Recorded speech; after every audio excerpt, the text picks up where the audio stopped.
ED is going to question Rahul Gandhi. Yeah, it is a revenge. It's revenge, BJP revenge. They from past few years they tried to put Rahul Gandhi in jail on the name of some Modi Nampar, some allegations our Rahul Gandhi's rise. That time they imposed one case. It is false. That time they are trying to expel. They are already expelled from parliament also. They are pulled out his quarters also, government quarters also. So people well known, and court also objected that is not good.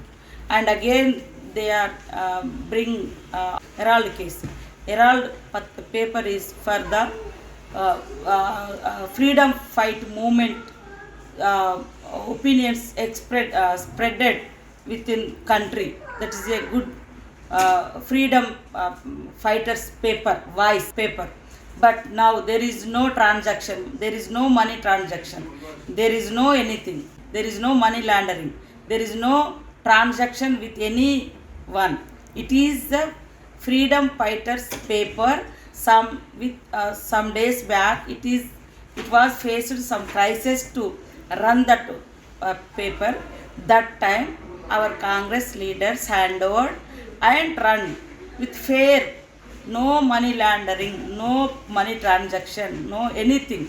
Only Rahul Gandhi is raising his voice, voiceless, on behalf of voiceless people. He is questioning, you are not following Gandhi ideology, you are not following constitution. He is questioning the Rahul Gandhi to central government. మరిన్ని trending వీడియోల కోసం news 18 Telugu YouTube ఛానల్ను subscribe చేసుకోండి.